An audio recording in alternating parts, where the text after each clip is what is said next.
Et on se retrouve pour le déjà 19e épisode du Café Molière. J'ai avec moi Marie-Hélène Massiémon et puis Émilie-Marie Seguin. Bonjour, comment allez-vous? Ah, ça va bien, c'était tellement une belle journée aujourd'hui. Magnifique, comme magnifique dehors, puis des magnifiques rencontres, encore une fois.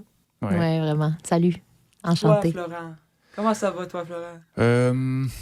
Assez chargé, honnêtement, mais là où je suis, on va dire, content, c'est que la saison se termine avec vous. Oh. Et donc, on commence à pouvoir se projeter sur la saison prochaine. Et donc, en termes de communication, style médias sociaux, il y a moins de choses à faire dans la semaine. Donc, ça nous laisse plus de temps déjà de commencer à travailler sur la saison d'après. Qu'est-ce qu'on va faire en termes de communication sur les réseaux sociaux, sur le balado, sur l'infolette, sur le site web. Voilà. Et donc, tout est en train de s'agencer progressivement. Donc, c'est assez rassurant, en fait, tu vois, de me dire que on va avoir le temps, si tu veux, de bien préparer la saison d'après, quoi, pour qu'on puisse démarrer la plus sereinement possible. Ouais, parce que c'est vraiment pas une mince affaire en arrière-scène. Émilie, est-ce que tu pourrais te présenter rapidement, s'il te plaît? Ben, tellement, ça me ferait plaisir. Annie, bonjour, salut, bonjour. Je m'appelle Émilie-Marie Seguin. Moi, je suis française et anishinaabe. J'ai grandi à Ottawa. Je fais beaucoup de mon travail à Ottawa, puis dans les régions avoisinantes. C'est le territoire non cédé des Anishinaabe. Puis c'est ça, mon père, lui, vient de Mattawa. C'est la petite ville au creux de mon cœur. Ma pratique, c'est en théâtre, en musique. C'est ça. C'est genre ça. Je suis là. C'est une présentation, ça. C'est une courte présentation, Émilie. C'est exactement ça. Ça fait ça, là, tu sais.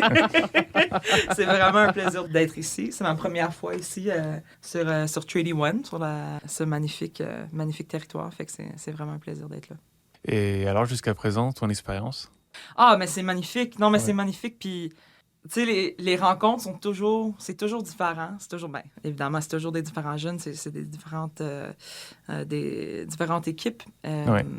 Mais l'accueil ici est tellement chaleureux et tellement magnifique. Et c'est tellement une belle équipe. Puis, je pense que pour le spectacle, les sujets qu'on aborde, mais aussi le type de spectacle qu'on fait, qui est plein d'énergie, auquel tu as besoin d'avoir comme le cœur ouvert. Ou peut-être que pas besoin, mais ça vaut la peine de rentrer cœur ouvert. Puis tu as comme besoin d'un espace qui est sain et sobre. Ouais. Et où tu te sens bien pour pouvoir partager ce bonheur-là. Fait que c'est hyper apprécié d'être ici, vraiment.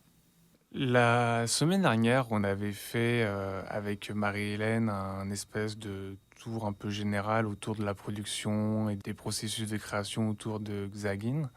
Elle m'a suggéré à ce que pour cet épisode-là, on parle beaucoup plus sur l'aspect du jeu. Du coup, j'aimerais vous laisser commencer par rapport à ce dont quoi est-ce que vous souhaiteriez aborder, s'il y a des choses en particulier sur le spectacle que vous aimeriez souligner. Comme j'ai essayé de trouver des questions à vous poser, mais comme je me suis dit que peut-être que le mieux, c'était de vous laisser aborder le sujet. Ben oui, tellement. Puis on va pouvoir en parler avec toi aussi parce que là, tu as eu une expérience du spectacle. Ouais. Tu l'as vécu avec nous. Puis, tu sais, le jeu, vraiment, là, au sens de... Je parle pas de jouer d'un instrument ou jouer comme le jeu théâtral. Là. Je parle de... Oui, jouer un personnage. Oui. C'est jouer, s'amuser, jouer, se rencontrer à travers une action qui est celle du jeu. Ce que les enfants font, ce que des adultes font de plein de manières. Puis ce qu'Émilie et moi, on a fait avec Milena aussi, à trois, mais à travers le son, les sons, la musique. Puis c'est ce qui... Et j'ai envie de dire aussi avec Shan, qui est la scénographe, qui, elle, dans une... Oui, Manu, c'est ça. Oui, oui, exact. Oui, GF No. Oui, oui. Oh, ouais. Toute la grande famille de Xagin, Robin, c'est le plaisir de s'amuser à partir d'un prisme là, qui est notre instrument, notre voix. Puis c'est finalement, c'est ça le moteur de la création qui tourne maintenant. C'est que on joue ensemble. On se blague, on se challenge d'une certaine façon dans le jeu. Puis, il y a une grande liberté pour moi, on s'investit avec beaucoup de liberté, puis on tend ce petit espace-là aux spectateurs, spectatrices, spectateuristes qui viennent, peu importe leur âge. Puis oui, on avait abordé là, le côté très intellectuel, là, parler politique aux enfants. C'est vrai, c'est là, mais la vie, c'est la joie. Ce qui fait qu'on peut parler de ça, ce qui fait qu'on peut l'aborder, pour moi, c'est parce qu'il y a la joie, de le faire ensemble. Ben oui. Puis en fait, ce plaisir-là, puis t'as parlé de liberté, puis ça me touche vraiment. Tu sais, la liberté de vivre des émotions, même si c'est pas toujours la joie, même si c'est des questionnements, même si c'est un doute, même si c'est une peur, même si c'est... tout ça, c'est valide, puis c'est important d'honorer nos sentiments, puis de permettre un contexte où on est bien à faire ça, puis vivre toutes ces émotions-là. Peut-être avec nos chers, nos familles, peut-être avec nos collègues de classe. Puis t'as abordé aussi l'idée que c'est vraiment à tout âge. Puis c'est vraiment à tout âge. On a tout un enfant intérieur, puis il faut vraiment qu'on la nourrisse. Il faut vraiment qu'on la nourrisse, puis il faut vraiment qu'on joue, puis qu'on ait ce plaisir-là. Justement, Marie-Hélène a abordé le plaisir de jouer. Elle a mentionné Milena. Puis toute cette création-là a commencé à partir de notre rencontre à trois, puis à partir de beaucoup d'improvisations ensemble en musique. Puis c'était des improvisations de bruitage aussi, des improvisations sonores, des improvisations où on est parti se rencontrer dans différentes forêts, puis écouter les différents sons de cette forêt-là. Des fois, cette forêt-là, c'était une forêt d'oiseaux, puis à la fois d'avions, puis à la fois des chars, puis des écureuils. Tu sais, c'était le vent, c'était plein de différentes textures, puis d'aller chercher ces textures-là dans nos capacités, puis qu'est-ce que nous, on pouvait amener.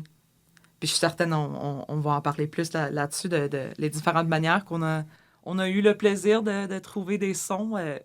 J'ai comme un flash, vraiment, vraiment cute. On était à Ottawa, fait que c'est l'Anishinabegaki.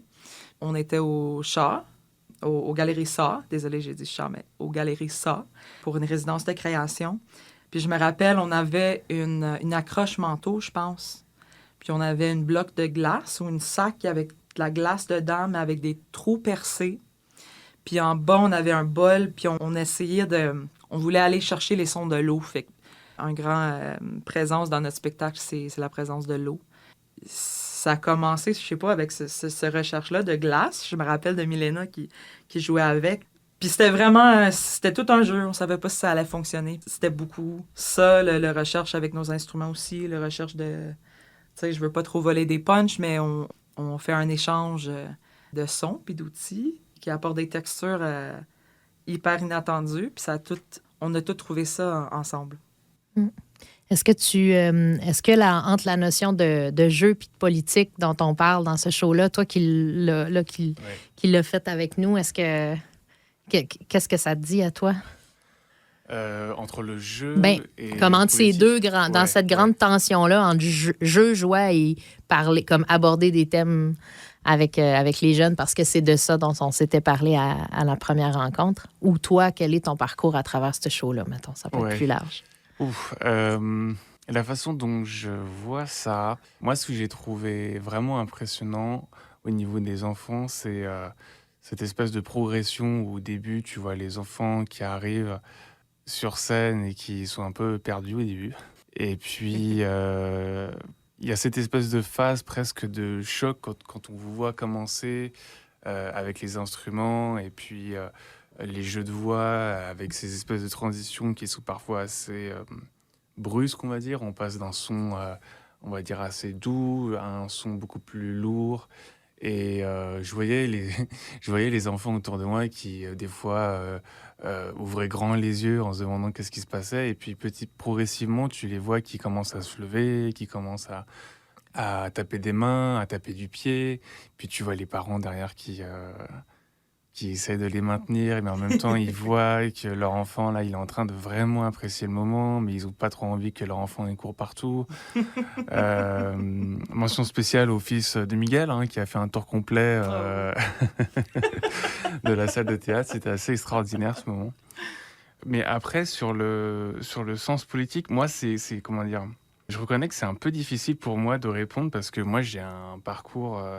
j'ai fait des études en sciences politiques et donc à chaque fois que j'entends politique, du coup, j'ai tout de suite toutes ces espèces de références que j'ai inculquées durant mes 5-6 années d'études à l'université. Mais je dirais que quand je vois ces enfants-là, je me dis qu'il y a vraiment cette liberté de jouer, quoi, et d'être en mouvement, de pouvoir s'exprimer devant des gens qui connaissent pas forcément, devant des artistes, et que c'est OK de le faire, quoi, et que tu as le droit de bouger partout, de faire du bruit, que c'est correct, ou que tu vas pas être blâmé.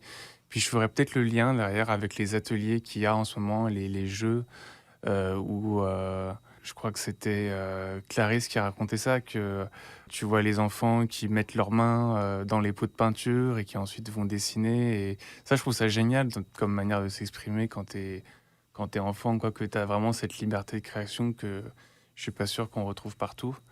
Et puis, les enfants qui se posent la question, mais est-ce que j'ai le droit de mettre ma main dans le pot? Oui, oui, oui, de me salir. Ouais, comme, ouais, ouais. ouais. Ou alors c'était peut-être vous qui en parliez, je sais plus. Tout ensemble. Ouais. On parlait tout ensemble. Ben, c'est comme une belle continuité entre le... On en avait parlé dans la première édition, mais Gezagen, c'est une immersion, c'est-à-dire que tout le monde est sur le plateau ensemble. Puis c'est des tapis qui accueillent les gens. Donc, les enfants sont assis au sol. Puis nous, moi, je suis au sol debout, puis on n'est pas très loin non plus, tu sais. Fait qu'il y a comme une... Il y a l'idée du toucher, tu sais. Il y a comme une texture qui est là quand même, où on peut se promener les mains dans quelque chose de doux. Bon, là, Puis pour même l'instant... le sol. Ouais. Le sol Ouais, ouais. avec cette espèce de texture que vous avez installée. D'ailleurs, je me demandais c'était quoi la texture. C'est des tapis. Ouais, les tapis, c'est ouais, du mais- shag Ouais. en anglais. C'est ça qu'on Il appelle est ça. juste doux, tu sais, il est pas Ouais, trop je synthétique. sais pas Là, il est juste, ouais. Faudrait qu'on aille checker. Hein? Ouais. On peut aller checker. Mais ça Non, permet de, mais ça c'est permet de, C'est comme de plus s'assoupir long, oui, dans tu sais. quelque chose. Puis c'est l'état d'écoute aussi qui fait, tu sais, quand on est en forêt ou qu'on est en... Nous autres, on est musiciennes, puis il y a aussi comme toutes des pratiques dans l'art sonore qui s'appellent comme de la marche d'écoute, tu sais. Nous, on a beaucoup travaillé comme ça. On va en forêt ou on va dans quelque part, on écoute, puis on enregistre ou pas, mais on répond aux sons qui nous entourent. Mais ça, quand on est dans des situations comme ça, on est comme plongé dans Ouais. quelque chose, une expérience. Mais là, comment on rend ça dans un espace, dans une boîte noire? Bien, le tapis le fait un peu parce qu'on a une capacité à bouger quelque chose, à avoir une matière qui est cohérente, qui a fait du sens avec ce qu'on entend, tu sais. Au début de la création, on pensait que les enfants auraient eux aussi matériaux et feraient comme au niveau du bruitage, feraient avec nous. On s'est rendu compte rapidement que c'était autant difficile pour eux autres que pour nous de continuer à entendre. Fait que leur voix, leur corps, c'est ce qui devient matériau. Fait que des fois, les enfants, pendant le show, font les bruits avec nous, tu sais. Ah oui, on a déjà Des- entendu des oiseaux. Des là. oiseaux, des corneilles. Ouais. Écoute, ouais. ouais, vraiment. Ouais. Puis, c'est ça. Puis, tu sais, dans l'idée de. Je revenais dans. Pour nous autres, la boucle, tu sais, c'est vraiment comme travailler comme le layers des saisons. La couche, de la trame de fond, c'est de passer à travers les saisons du printemps jusqu'au prochain printemps, comme on s'était parlé la première fois. Puis, à travers ça, de passer à travers les âges aussi, tu sais. Mais de nos apprentissages. Puis, si on leur formule à notre histoire en termes de rencontres sur ces territoires-ci, entre autochtones, allochtones, immigrants, colons, toute cette dynamique-là, métis, métissés, et comment on fait pour vivre ensemble et habiter et se rencontrer aussi dans des moments après ou avec des moments de tension, tu sais, pour nous, on les incarne à certains moments, ces choses-là, tu sais. Puis en fait, le questionnement. C'est surtout une grosse question que je pense pas qu'on essaie de répondre non plus. Tu sais, c'est ça. C'est un passage. Je trouvais qu'il y avait aussi une certaine vulnérabilité en vous voyant chanter et jouer de l'instrument. En fait, j'avais ce sentiment qu'il y avait une sorte de vulnérabilité pour tout le monde, en fait, à la fois pour les personnes qui venaient s'asseoir sur ce fameux tapis écouter ces chants, ces bruits, ces effets sonores. Comme je disais tout à l'heure, ces passages de moments très, très doux à des moments beaucoup plus forts et, entre guillemets, brutaux. Et puis, quand je vous regardais vous aussi jouer, quoi. C'est-à-dire que je veux pas trop en dévoiler, mais par exemple, Émilie, il y a un moment donné où tu pars vraiment, je sais plus, enfin, je sais pas, il y a des moments très aigus, des moments plus graves, puis à un moment donné, je crois que tu as un fou rire aussi. Et je trouvais ça super impressionnant. Et en même temps, c'était, quelque part, c'est un dévoilement de soi aussi, quoi. Oui. C'est-à-dire que là, tu es dans un Oui. fou rire. Donc, je me suis demandé, Oui. est-ce que tu te forces ou est-ce que c'est Non. voulu? Ben, Enfin, non, est-ce ben que dans c'est le sens spontané? que Est-ce que c'est ouais. plané. On a toujours un Ouais, moment où ouais. on se permet de rire, mais c'est des rires sincères. Je veux dire, Ouais. c'est comique. Tu sais, dans le sens que il y a plein de raisons pourquoi le moment rire, par exemple, est important. Euh, la façon dont vous avez construit ça, moi, m'avait beaucoup impressionné. Et il y avait aussi ce mouvement de l'eau qu'on avait évoqué la dernière Aussi. fois. Où, voilà, moi, je m'attendais au début à beaucoup plus d'écoulement d'eau quand j'ai vu la description. Et en fait, non, c'est juste Ouais. un petit ruissellement, quoi. Enfin, c'est Ouais. un petit écoulement plutôt vraiment très fin, quoi, avec les enfants qui sont là. Water, de l'eau! De l'eau, ben Ouais. oui, ben oui. En Ben- fait, oui, c'est ça.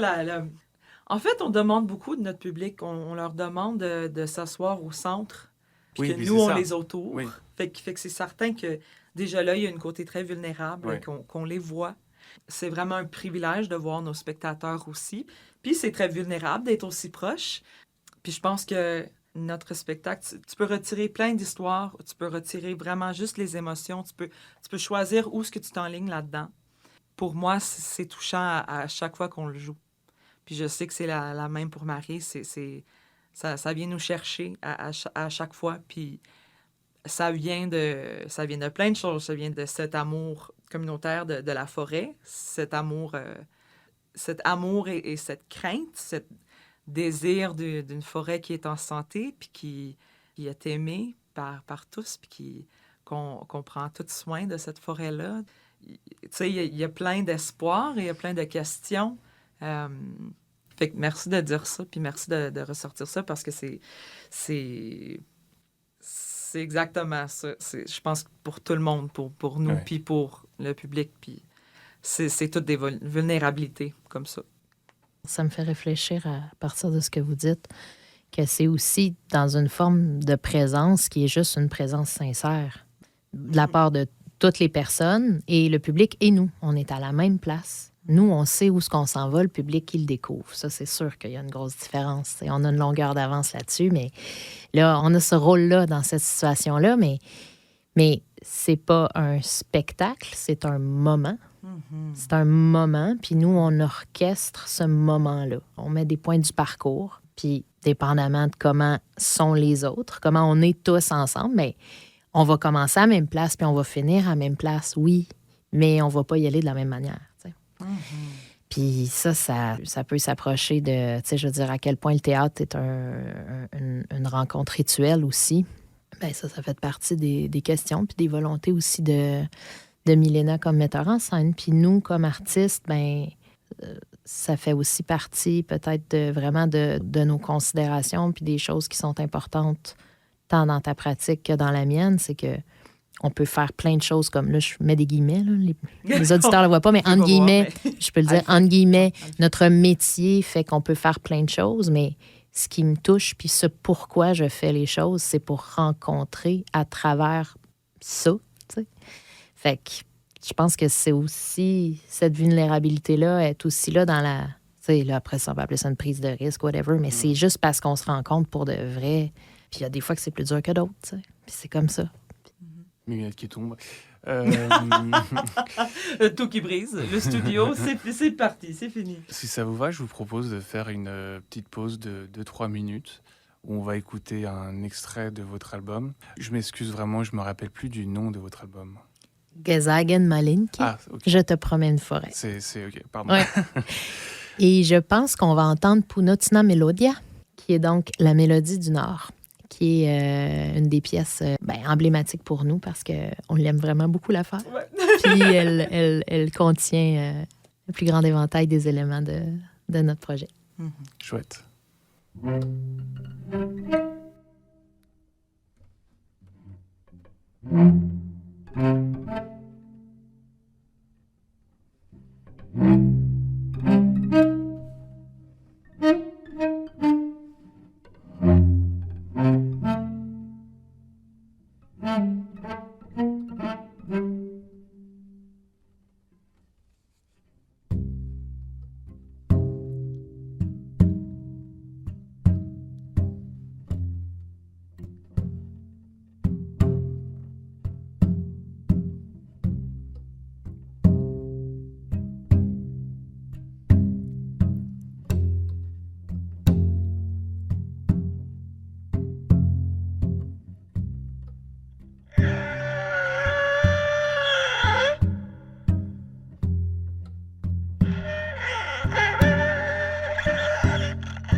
Durant cette petite pause-là, où j'étais en train d'écouter nos deux invités qui nous racontaient quelques super anecdotes avec les enfants, avec notamment des histoires de requins.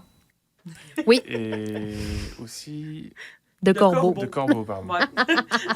Alors on Le commence requin par et le quoi? corbeau. Requin ou corbeau? Requin. Vous êtes plutôt requin On ou s'en corbeau? va. On est plutôt requin. Ouais. Ouais. Requin et alligator. Voilà. Et alligator. Et Ouais. alligator. Ah, ça Ouais. rigole plus, là. Ah non, on était dans les dents, des dents pointues. Plein de territoire. Là. Ouais, tellement. Et la vache. La Il y avait vache. une vache. Encore une Ouais. vache? Ouais. En fait, de tout. Parce que, Hein? je dis encore parce que c'était qui chantait, le spectacle juste avant vous, il y a aussi une vache. Ben oui! Ben dans là, le nous, il y avait spectacle. une vache aujourd'hui dans le spectacle. C'est la Ouais. première fois que la vache venait dans le spectacle. Avec le requin et puis... Avec le requin puis l'alligator. Ouais. Donc, c'était des nouveaux invités. On les avait jamais reçus avant. Puis c'était super. Ça fait une drôle de ferme. Oui. Ben, mais hein? Ouais. Oui, Ouais, ouais. effectivement. Chacun dans son coin. Vas-y, Émilie. Comme contexte, Ouais. peut-être... Comme Parce mini qu'il faut un contexte. contexte. Peut-être. Je veux dire, peut-être pas. Peut-être il faut aucun contexte, puis c'est ça le plaisir. Mais on fait beaucoup de bruitage dans ce moment qu'on prend ensemble. Beaucoup de sons aussi que, tu sais, sont pas... c'est libre à l'imaginaire de décider c'est quel animal, c'est quelle créature, quel être. Puis on a toujours la période qu'on aime tellement après ce moment qu'on prend. C'est une période de questions. Une petite, question, je dis ça très très librement à une période de discussion avec les jeunes, puis avec les éducateurs, éducatrices, familles, puis leur demander quels sons qu'ils ont entendus pendant le spectacle. Ça nous intéresse full de savoir. Puis on a toujours des réponses qui sont vraiment amusantes, puis vraiment mignons, puis vraiment fantastiques. D'où est venu le requin, l'alligator, la vache, et les corbeaux, et la chorale de corbeaux qu'on a aussi eu l'autre jour. Qui était, en fait, que Marie-Hélène a parlé avec les jeunes, puis la question était posée d'où venait un joli son de corbeau que Marie-Hélène crée, mais qui est aussi amplifié par un micro. Fait que le son voyage vraiment partout dans l'espace, puis il y avait ce questionnement-là. Puis Marie-Hélène, elle jouait vraiment des tours, comme un corbeau, en fait. Ben, elle s'est mise à faire le cri du corbeau. Puis là, t'avais une qui commence, ben, t'avais Marie. Je vais continuer pendant que tu parles. Voilà, parfait.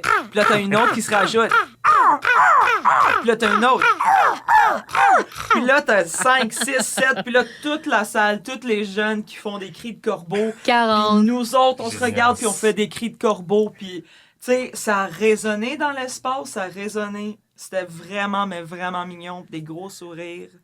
Ah, tu sais, c'est spécial. C'est vraiment spécial. C'est vraiment spécial.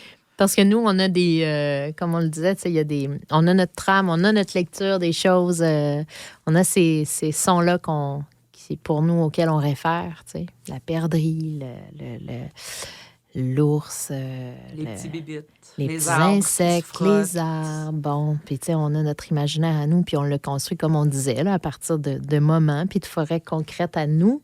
Mais après, nous, on transporte ça dans un imaginaire, puis là, c'est cet imaginaire-là qui rencontre celui des autres, d'où l'idée et d'où la notion du requin, qui, moi, j'ai jamais vu en Anishinabaki. Bon, pas encore. Alors, quel bruit ça fait, un requin? Apparemment. C'est ça qu'on a été indiqué oui, c'est ce qu'on s'est fait dire. J'étais vraiment... Puis c'est ça, tu sais, c'est intéressant de savoir à quel moment ça arrive dans le show ou dans leur esprit. Puis hier, on avait un groupe de jeunes un peu plus vieux, j'ai envie de dire, parce que le spectacle est pour du préscolaire puis aussi du scolaire. Puis là, il y avait un groupe scolaire. Ça faisait un petit bout de temps qu'on n'avait pas rencontré des enfants de cet âge-là en aussi grand groupe. Puis... là, ils étaient dans des questions là, sur la mécanique du spectacle. C'était formidable. Est-ce qu'on pourrait dire la mécanique de la magie? Oh, la mécanique de la magie. Ils voulaient savoir le truc exact. Ouais, c'est ça, ils voulaient savoir les trucs. Ah oui. Puis ils étaient eux-mêmes à même de se donner les réponses en groupe, tu sais, dans le Q&A. Ouais. Fait que c'était fantastique parce que... c'est aussi une façon d'amener, d'avoir tout le monde sur scène ensemble. C'est une façon aussi d'un peu comme d'ouvrir la boîte de qu'est-ce qu'un théâtre, parce que on invite le public par le décor, la façon dont il est fait. On avait parlé, le décor est comme au-dessus de nous. Donc, on lève les yeux, mais on voit aussi ce qu'il y a en arrière du décor. On voit les lampes, on voit excusez-moi l'anglicisme, là, mais le grid. Et donc, il y a ces couches-là de lecture aussi qui sont... que les enfants un peu plus vieux aiment beaucoup. Puis le groupe d'aujourd'hui avait vraiment pas la même envie de se faire brûler les punchs. Brûler les punchs? Brûler les punchs. Avait pas la même envie de connaître les réponses techniques. Ah oui. Ouais, mais comme il avait envie de garder ça, puis c'était aussi conscient. C'était pas parce qu'il ne comprenait pas du tout. C'était conscient. C'est de la magie. OK? Ouais. C'est cool comme ça. C'est ça. C'est cool comme de la magie. Oui, c'est des moments... c'est extrêmement nourrissant de faire ce projet-là, puis de rencontrer les publics à chaque fois. Puis parce que ils sont tellement intelligentes, fins dans leur jugement, dans leur regard, dans tout ça, tellement accueillants envers nous aussi. Ils sont pleins d'amour. Oui, absolument. Mais je veux dire, tu sais, ils sont pleins d'amour. Puis ils sont pleins d'amour pour la terre. Ils sont pleins d'amour pour les créatures, puis les animaux, puis tous les êtres qui nous entourent. Ils sont pleins d'amour. Puis il faut juste leur rappeler, comme, d'aller les voir, puis d'écouter, des fois, tu sais. Écouter ces sons-là, parce qu'on les aime. Ça nous apporte cet amour-là, cette joie-là, puis ça nous rappelle qu'on est humain, puis à quel point qu'on est tout petit. Tu sais, on est vraiment tout petit dans cette grande forêt-là, puis ça vaut la peine de prendre le temps de la voir, puis de l'écouter, puis d'en prendre soin. Je m'excuse, mais je vais devoir vous demander de faire le bruit de la vache. Maintenant, vous me l'avez Ah dit, oui. je me sens obligé de vous demander. OK. Moi, je peux faire Est-ce que les enfants l'ont fait? Non. Ah, ils l'ont pas fait. Ils n'ont pas fait le bruit de la vache. Non. Ça, c'est qu'à un moment donné, là, écoute, là, quels autres animaux, là on en c'est tout. Je Ça suis sortait full en que mots, là, là. ça sortait comme les genres d'animaux qu'ils connaissaient. Ouais. Tu sais, ça a Aussi. devenu Ouais, comme... c'est un mix, Ah, un autre animal, c'est une vache. Ouais. Tu sais, ça se peut full. Oui. Mais c'est full ce plaisir-là de parler de ces créatures-là. Mais oui, il faut full. Moi, qu'on fait je la ne fais vache. pas la vache, je fais le veau Ah, alors. dans le Ah, spectacle. ça, c'est- Donc, c'est ça. Je fais le bébé mammifère, qu'il soit peu importe lequel, mais c'est celui-là que je fais. D'ailleurs, je vous suggère qu'on écoute la piste de l'album qui amène. C'est une piste très courte qu'on va mettre en extrait ici. Donc, on va entendre le bruit de ce bébé mammifère qui est appelé pour nous, là, le terrier puis la maman mammifère. Ça te tente-tu? Bien sûr. Ben, ça va être ça. Allons-y.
On a tellement un bel album, faut le bien enregistrer au lieu de faire des bruits de vache au micro. Je me dis que ça va être tellement bon. On En l'a, même right, cette temps, piste-là? je veux dire... La petite vache. On fait une petite comme. vache, OK. Une petite vache. C'est pour Manu, en fait. C'est ma petite vache pour Manu. Avec la petite voix de Manu. La petite voix de Manu. Je parle de Manu, c'est notre magnifique technicien, puis régisseur, puis musicien qui est là avec nous sur scène, qui fait aussi du bruitage, puis qui joue les bols, qui joue les bols, qui crée, qui amène les sons d'eau. Puis c'est ça. En tout cas. La voix, cette belle voix de Cette basse belle voix, ouais. qui complète. En fait, à trois, on est beaucoup plus fort et plus large en voix aussi. C'est magnifique. Ouais. Manu, il est plus dans l'arrière-scène, on va dire. Pour autant, il me faisait un peu penser à une sorte de batteur, c'est-à-dire qu'il est derrière, mais il a un rôle qui est crucial dans le tempo de la pièce, en fait. Et Manu est percussionniste. Bon. Que ce soit pour envoyer des oui. cues d'éclairage ou pour jouer du bol, Ouais. Manu est un batteur, effectivement, un Ah ouais. drummer. Ouais. Donc, oui, c'est absolument bien saisi. On a remonté la lumière de 10 sur sa station entre la représentation que tu as vue et les dernières. Donc, on le voit un peu plus, mais ta sensation est tout à fait celle qui nous anime aussi, qu'il y a un rythme qui se déplie à partir de sa présence aussi. Là. Ça, c'est clair, oui. C'est vraiment un trio. C'est Ouais. vraiment un trio, puis avec l'eau. Puis, je veux dire, nous autres, on peut pas vivre sans elle, right? Puis sans avoir l'eau dans une bonne état, on peut pas vivre sans elle. Fait que, elle est essentielle à notre vie, est essentielle à ce moment-là. Ouais. On arrive à la fin de notre épisode. Est-ce qu'il y a quelque chose que vous auriez aimé souligner? Ben, je pense qu'Émilie, ce que tu soulignes là sur l'eau, c'est peut-être en tout cas, moi, ça me parle beaucoup, puis ça me touche beaucoup de se le rappeler aussi, tu sais. Cette présence-là dans la vie de Gezagen Malinki, Je te promets une forêt, puis cette présence-là dans nos corps, puis dans nos territoires. Puis cette importance-là, pour moi, tu l'amènes très bien dans la façon dont tu en parles pour la nécessité dans je mets des guillemets, spectacle. L'importance de l'eau, des gardiennes de l'eau, puis des territoires depuis des milliers d'années aussi. Ce parcours-là aussi, nous, dans une tournée, permet beaucoup de prendre conscience puis retraverser ces trucs-là fondamentaux de la vie qui émerge autour de nous puis qui est présente. Parce que l'on a passé par tout le bassin des Grands Lacs, parce que vous êtes allé au lac Winnipeg avant-hier, parce qu'on est sur le bord des rivières ici. Parce qu'il y a encore pas assez d'eau potable pour nos communautés. Mm-hmm. Fait que, oui, tellement. C'est l'eau. C'est l'eau, c'est aussi celle qui fond. C'est le premier glacier que Milena a fait avec des glaçons, parce qu'on parlait du jeu. Puis, Dans l'impro. ouais, exact. Cet espace dans le spectacle qui, à mon avis, est un espace sous-marin que vous avez entendu dans l'extrait qui est présenté, ou par l'archet sur le tambour. Pour nous, c'est une mélodie d'hiver qui commence avec ce qu'on a l'impression d'être des petits canards sur la glace et qu'à un moment donné, on a cette sensation qu'on bascule dans l'eau. Puis là, c'est les mammifères marins qui nous parlent, bien, avec qui on est. Puis on est dans l'eau à ce moment-là. Puis Émilie traverse avec l'archet et le tambour, ce qui nous est ramené un peu comme les ultrasons des mammifères marins. Pour moi, ça, c'est une part importante du projet puis du parcours aussi. La dernière fois, j'avais demandé, c'est une petite tradition que j'ai dans le balado, j'avais demandé à Marie-Hélène de nous conseiller un livre. Émilie, est-ce que tu aurais un livre à nous conseiller? Ou même plusieurs. Oui, OK.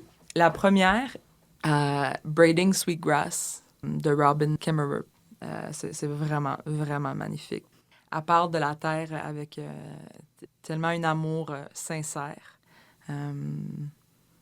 Ouais, c'est magnifique. Puis One Drum par Richard Wagamese aussi. Magnifique, magnifique, magnifique. Je veux dire plus, mais c'est vraiment il passe par tellement de sujets, de l'importance des territoires, du partage, des rencontres. C'est tout ça, là. Ça a tout full rapport, puis c'est tout nécessaire, puis c'est des témoignages importants. Ouais. Puis des beaux, je veux dire, des beaux livres, puis bien écrits, puis du beau langage, puis tu sais, tout l'aspect artistique est là aussi. Tu sais, c'est certain que c'est là, puis le cœur il est là. Fait que ces deux choses-là ensemble sont magnifiques, tous les deux. Dernière question, est-ce qu'il y a une chose que vous souhaiteriez pour ce spectacle à l'avenir? Bien, on souhaite que son chemin... Nous, on a envie de continuer à rencontrer des enfants de tous âges avec cette œuvre-là. Et de tous âges, et bien de tous âges, parce Oui. qu'on a tout un petit enfant intérieur Oui. De nous. Puis un jour prochain, parce qu'avec la pandémie, c'est un désir qu'on avait depuis longtemps, mais qui ne s'est pas révélé encore. Parce qu'il y a d'autres désirs qui vont venir au fur et à mesure des années, on espère, si cette œuvre-là continue de nous faire rencontrer des gens puis d'être ensemble.